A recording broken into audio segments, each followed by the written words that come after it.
My name is Naomi Hart. I'm 28 years old, and for a long time I thought love was about endurance, about holding on through storms, swallowing doubts, convincing yourself that loyalty mattered more than pride, that if you really loved someone, you didn't walk away just because things got messy. Turns out that kind of love only works when both people are playing the same game. I met Rachel 3 years ago at a networking event I didn't even want to attend. I work in it, quiet, structured behind the scenes. Social events aren't really my thing. I had every intention of skipping it, but a friend dragged me along, insisting it would be good for me. The place was buzzing, full of clinking glasses and clusters of people laughing too loudly about things that weren't really funny. I was scanning the exit, plotting my escape, when I heard her. Rachel. She had the kind of voice that carried across a room, warm, magnetic, threaded with laughter, that made people turn their heads. She wasn't just in the room, she owned it. She stood in the center like a flame, and everyone else revolved around her. Her hair fell carelessly over her shoulder. Her gestures animated her confidence, effortless. I couldn't believe it when her eyes found mine. I wasn't flashy. I wasn't the kind of woman people like her usually noticed. But she walked over, smiled like she already knew me, and said, "You look like you're counting down the minutes until you can leave." I laughed, embarrassed. She wasn't wrong. We started talking, and to my surprise, it flowed easily. She said I was refreshing, that I actually listened, instead of waiting for my turn to talk. She teased that I wasn't trying too hard, and somehow that was attractive. A few weeks later, we were dating, and before I knew it, I was in deep. Rachel was ambitious, restless in a way I admired and feared. She wanted more than her retail job, more than late nights folding clothes for managers who didn't know her name. She talked about building something, her own consultancy in social media marketing. I believed in her. I saw the fire in her eyes when she described her plans, and I wanted to fuel it. So I did. I helped her land her first marketing job, proofreading her resume, coaching her through interviews. When she wanted to quit her retail job and focus on something more meaningful, I carried us. I paid most of the rent, picked up the groceries, covered late night food runs, and I didn't mind. Not once. I told myself this is what love was. Supporting the person you believe in, even if it means putting your own needs aside for a while. I thought we were building a life together, brick by brick, me providing the foundation while she designed the future. When she decided to take the leap into starting her consultancy, I was there too. I bought her domain, built her website, set up her SEO, taught myself things I'd never cared about just to make sure she had a running start. I didn't realize I was pouring myself into something that wasn't ours. It was hers. Her friends never really liked me. I noticed it early on, the way they side-eyed me, whispering things Rachel pretended not to hear. They were loud, glamorous, always ready with inside jokes about who was dating who, which guy had money, which girl had clout. And me, I was the stable one, the quiet one, the safe bet. They'd throw out little digs masked as jokes. "Naomi is so reliable, she's basically a golden retriever." Or, "Don't worry, Rachel, she'll never leave you even if you forget her birthday." Rachel laughed along. She never defended me. Not once. I told myself it didn't matter, that what mattered was what we had in private. Our late night talks, the way she curled up against me when she was tired, the mornings when she'd whispered dreams she was too shy to say out loud to anyone else. But still, the laughter of her friends echoed louder than her quiet moments with me. Looking back, I see the foreshadowing. I remember one night when Rachel and I were cooking together. She was telling me about an influencer she admired, someone who had turned her whole life into a brand. "You know what makes her stand out?" Rachel asked, flipping vegetables in a pan like she was on a cooking show. "She's unpredictable. People can't look away. Safe is boring." Safe, the word stung. "Do you think I'm boring?" I asked, half teasing, half afraid of the answer. She glanced at me, smirked, tugging at her lips, and kissed me lightly. "You're steady, that's different." But her tone carried something I couldn't name then, something I'd only understand later. At the time, I ignored the unease. I let myself believe in the picture I'd painted, two women building something beautiful together. I convinced myself Rachel's friends didn't matter, that her restlessness was just ambition, not dissatisfaction. But the truth was already there, woven into the little cracks I refused to look at. I was in love with the idea of Rachel as much as the woman herself, the idea that I could be her anchor, that my steadiness would be the very thing she cherished most. I didn't realize it was the thing she would eventually resent. Those first 2 years, though, they felt like everything. We traveled when we could. We stayed up late talking about the future. I kept notebooks filled with sketches of houses we might buy, cities we might live in. She said she wanted adventure, freedom, the whole world at her feet. I wanted her, and that was enough. So I gave my time, my money, my energy. I gave so much I didn't notice how little was coming back. And maybe deep down I knew. Maybe that's why every laugh her friends threw at my expense hit harder than it should have. Maybe that's why I clung so tightly even as my gut whispered that I was holding on to someone who wasn't holding me back. But love makes you blind, and I wanted to believe, so I did.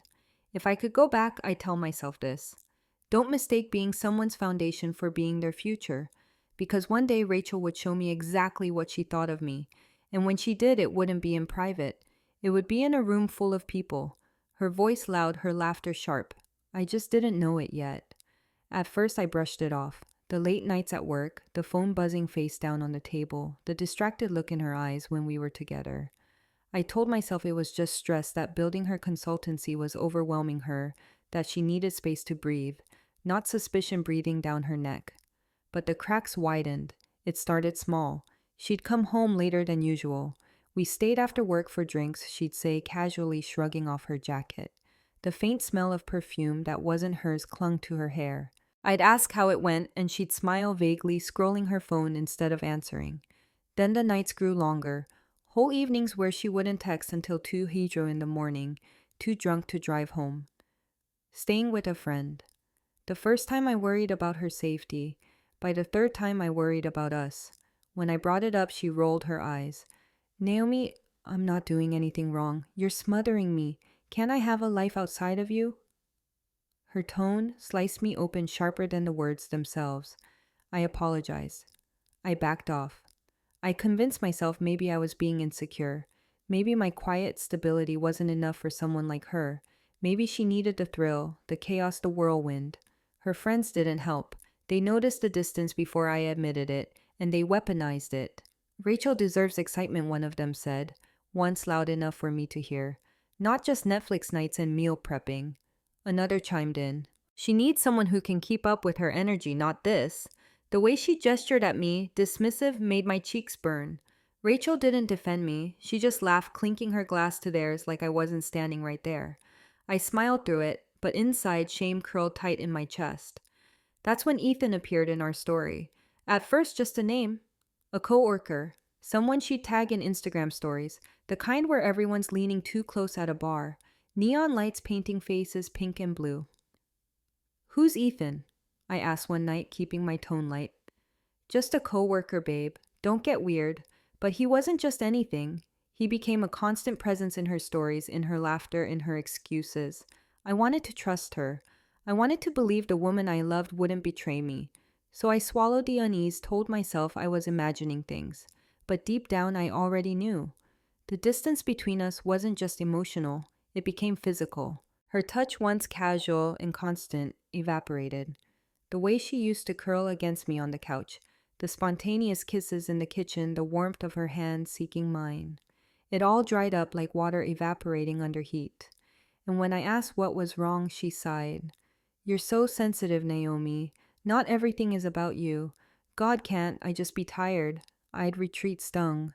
I'd cook dinner for us anyway, waiting for her to join me, only to eat alone while she stayed glued to her phone. My gut screamed louder with each passing week. I remember one night sitting at our small kitchen table, staring at my untouched food, listening to the muffled sound of her laughter spilling from the bedroom where she was on yet another work call. The clock ticked loudly in the silence. I wanted to storm in, demand answers, force the truth into the light, but instead I sat there quietly gripping my fork until my knuckles out. Because part of me was afraid. Afraid that if I asked, if I confronted, I'd confirm what I already feared, that I was losing her. Rachel's words echoed in my head even when she wasn't home. Safe is boring. That was me, wasn't it? The safe one, the steady one, the predictable one. And maybe she was already slipping away to someone louder, bolder, less afraid of chaos. I started to notice things I couldn't unsee. The way she locked her phone when I walked by, the perfume I didn't recognize on her clothes, the long showers when she came home late, like she was scrubbing away traces of somewhere else. My heart wanted to deny it, but my body knew. The pit in my stomach knew. I told myself I could fix it, that if I just gave her more space, she'd come back. So I stopped asking where she went. I stopped checking when she'd be home. I stopped reminding her to eat, to rest, to call. I became a shadow in my own relationship, tiptoeing around her moods, erasing parts of myself so she'd have no reason to be annoyed. But shadows can't hold love. They can only absorb what little light is left. The night everything shifted started like any other. Rachel said she was going out with coworkers. I nodded, forced a smile. Wished her fun.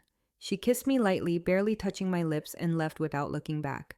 Hours later, I was still awake, scrolling through old photos of us. Her smile in those pictures looked different now, brighter, less forced. Was it me she had grown tired of? Or was it that she had found someone else to light her up? The question gnawed at me until I could hardly breathe. That's when the invitation came. A text from Rachel, casual as ever. Ethan's throwing a party tonight. Just a chill night. Come if you want. The phrasing stung, come if you want. Like it didn't matter to her whether I showed up or not. Like my presence was optional in my own girlfriend's life. But something inside me told me I needed to go. Not to belong, but to see. To finally face whatever truth was waiting in the shadows. I stood in front of the mirror before leaving, staring at my reflection. I didn't bother with makeup. I didn't bother changing out of my plain sweater and jeans. Because this wasn't about impressing anyone. This was about survival, about ripping the blindfold off, even if it blinded me. When I walked out the door that night, I had no idea how much would change. But I knew one thing with certainty. The cracks in the foundation weren't cracks anymore. They were fractures, and soon the whole thing would collapse. The air outside Ethan's apartment pulsed with bass before I even stepped inside. I hesitated on the sidewalk, staring at the glow of neon leaking through the windows.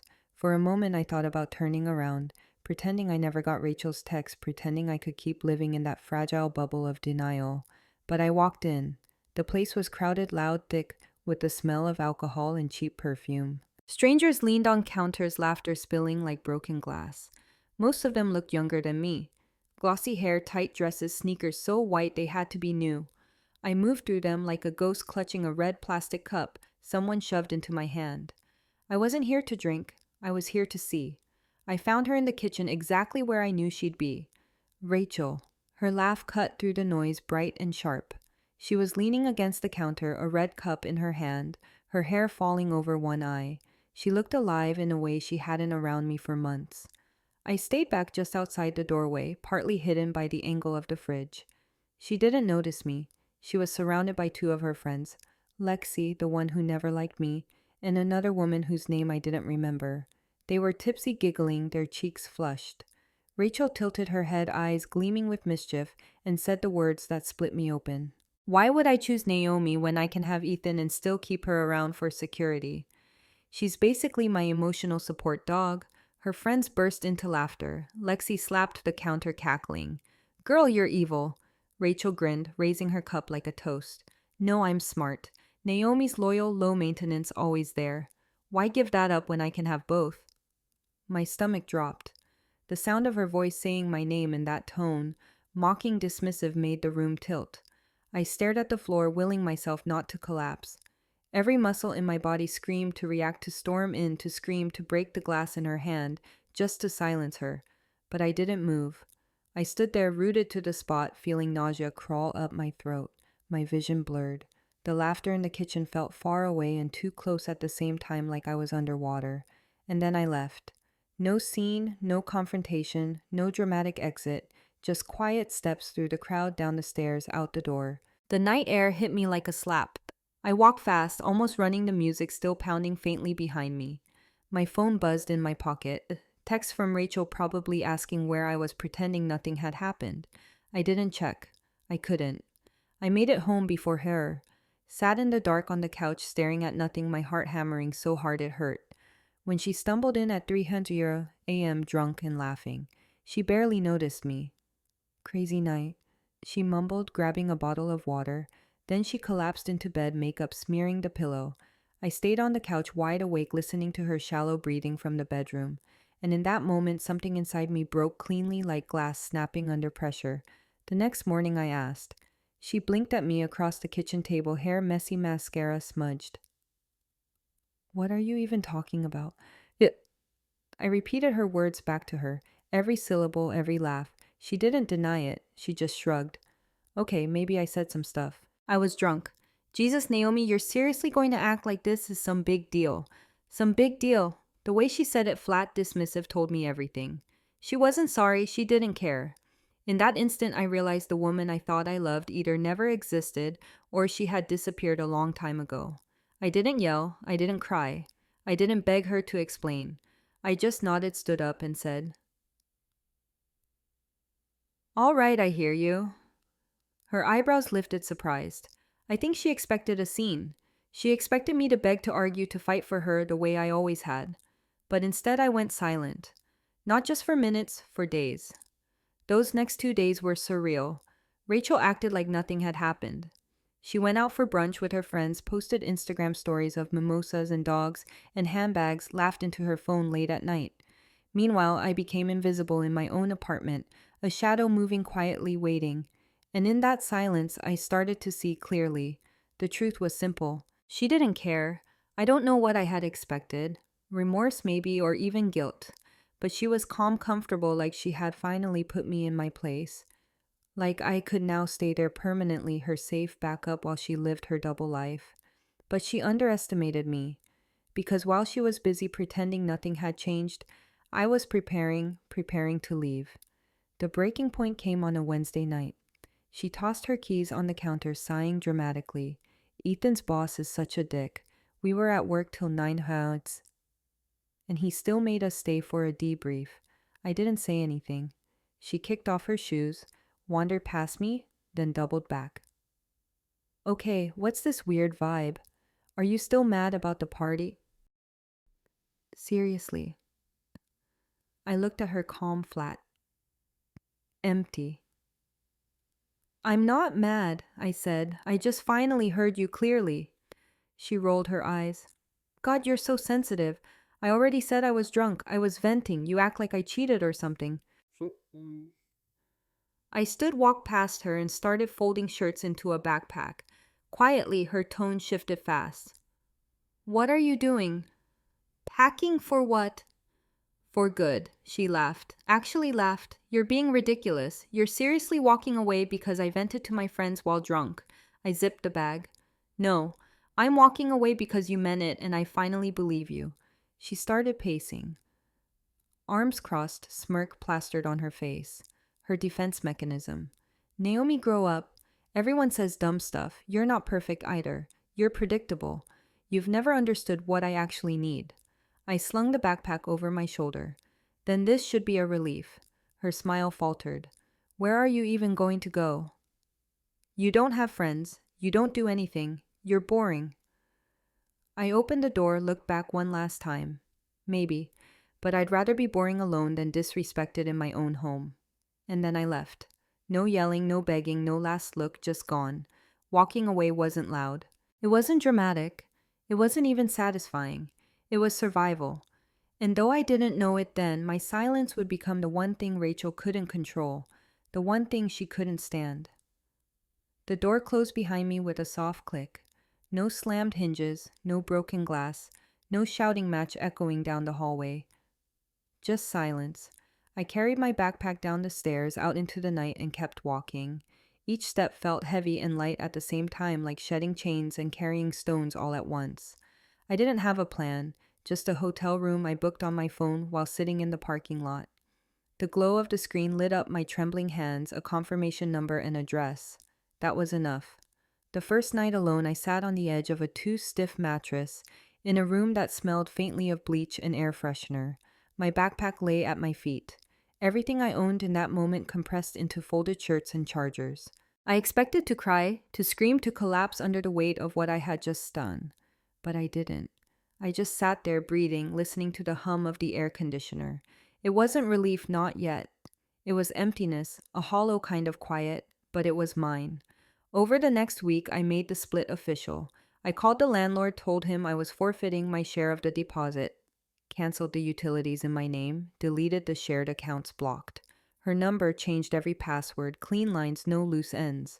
Rachel didn't reach out at first. I think she expected me to come crawling back like I always did after fights. She underestimated how much damage her words at that party had done, how they had carved into me so deeply. There was no bandage, no apology that could hold me together again. I wasn't angry anymore. Anger requires energy, and I had none left to give her. What I wanted was peace. I found a short-term lease about 40 minutes away in a quieter town where the streets emptied after 9 and the neighbors waved politely but kept to themselves. The apartment was old creaky floorboards, an outdated kitchen, but the silence wrapped around me like a blanket. For the first time in years, I could hear myself think. At first, it was disorienting. I would wake up and instinctively reach for my phone, expecting a text from Rachel about her schedule or a meme she thought was funny.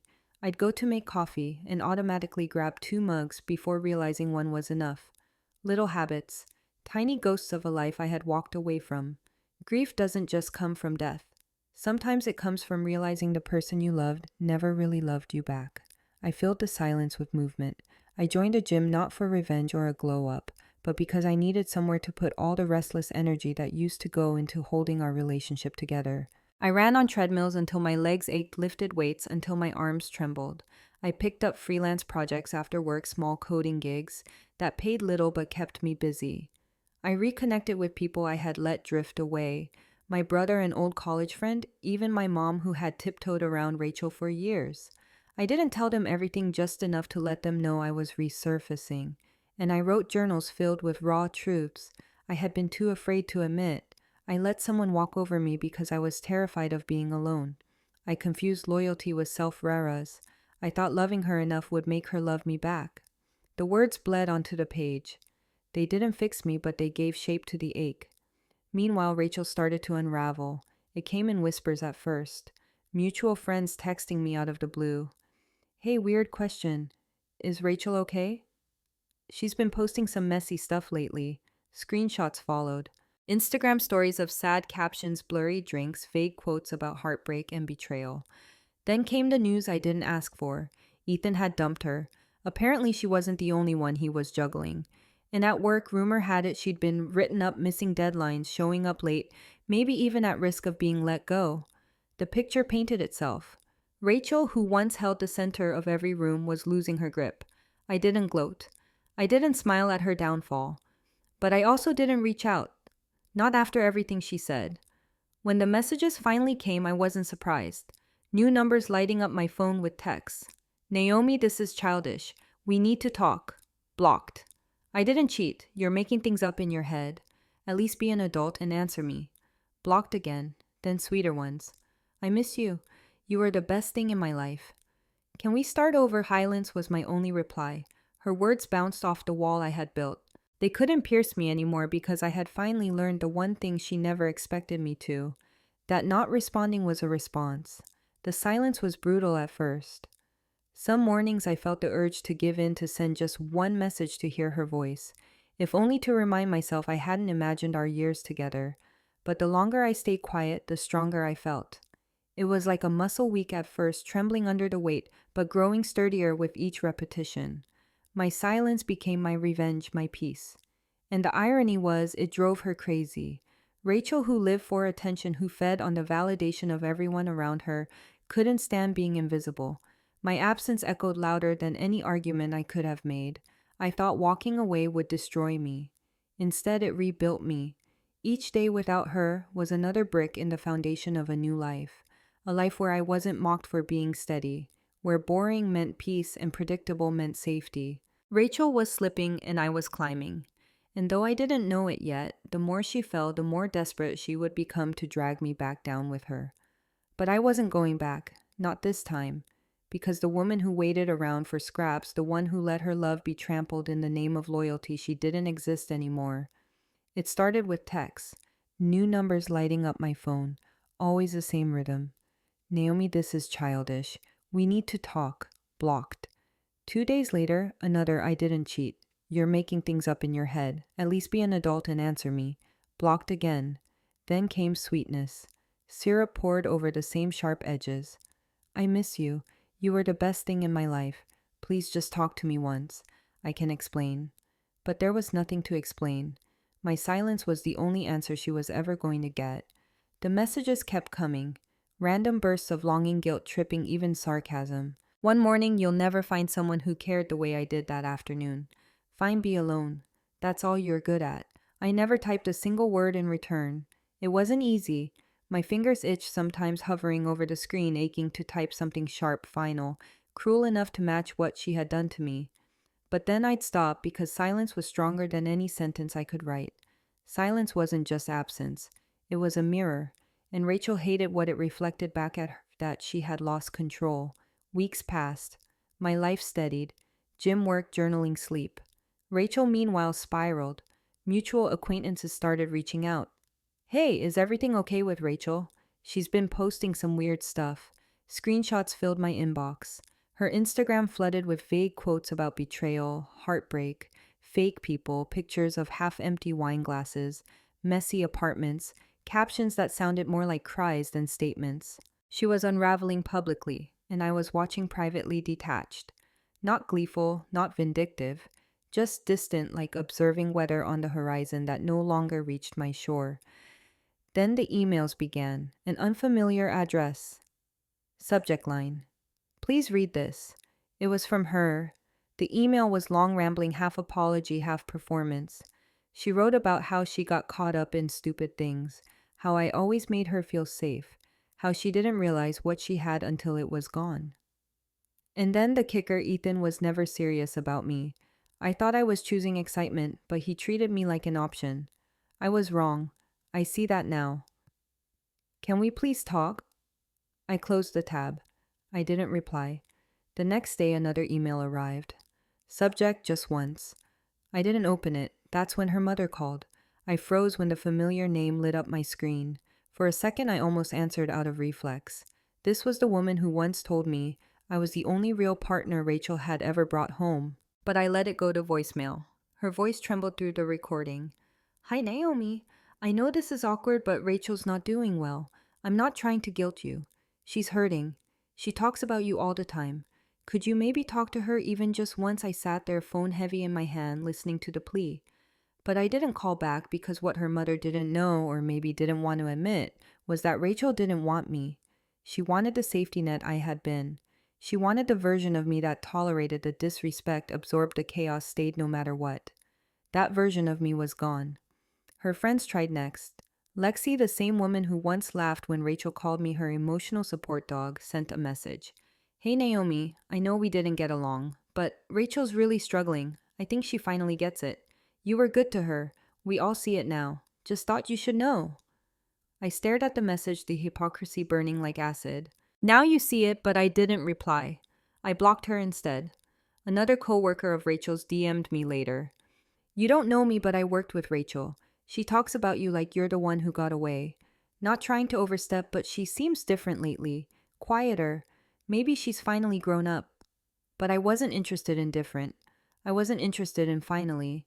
I was interested in peace. Rachel grew bolder. New numbers again. Long texts about closure, about how I didn't even have to forgive her. She just wanted to tell me her side. Then came the guilt tripping. So that's it. You just erase people like they never existed. I made a mistake and now I'm dead to you. Then rage. You think ignoring me makes you better than me. You were boring and I settled for you. F you, Naomi. I didn't flinch. Her words didn't wound me anymore because I finally saw them for what they were. Desperation. One night the buzzer to my building went off. I checked the camera feed. Rachel stood outside, hoodie, pulled tight hair, tied back, face bare of makeup. She looked small, tired. My chest tightened, not with longing, but with recognition. This was the same woman who once stood tall in the center of every room, laughing, radiant, untouchable. And now here she was, diminished, knocking on my door. She buzzed again and again. I sat on the couch and didn't move. Eventually she gave up. I heard the building door close. Later, I noticed a folded piece of paper slipped under my door, her handwriting messy, smudged with what might have been tears. You always saw the good in me, even when I didn't. I took that for granted. I was selfish, scared, stupid. I know I don't deserve a second chance, but I'd give anything to be in the same room with you again, even just as a friend. I folded it neatly, slid it into a drawer, and never touched it again. Her final message came days later, a voicemail. Her voice was raw, stripped of performance. I can't believe you're doing this. I was there for you when you were broke and weird and quiet. I made you cool. I introduced you to people and now you act like you never knew me. You think you're better than me now. You were never better, Naomi. You were just safe. That was the last time I heard her voice. Silence. That was all that was left between us.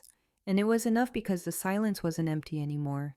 It was full of boundaries, full of dignity, full of the peace I had been denied for years. Rachel hated it, but me, I thrived in it. A year later, I almost didn't go to the party. It was an engagement celebration for a mutual friend. The kind of awkward overlap you can't really avoid when you've shared years with someone. I debated staying home, pouring a glass of wine, and scrolling through Netflix instead. But my girlfriend insisted, yes, girlfriend. Her name was Claire, a nurse with a laugh that softened the hardest days. She was steady in ways that felt like a balm, but not like a mirror. She had her own fire, her own patience, her own kindness. She didn't need me to complete her. She chose me to walk beside her. That night she squeezed my hand and said, "Come on, it'll be fun." So I went. The venue buzzed with warm lights and clinking glasses, chatter spilling out of every corner.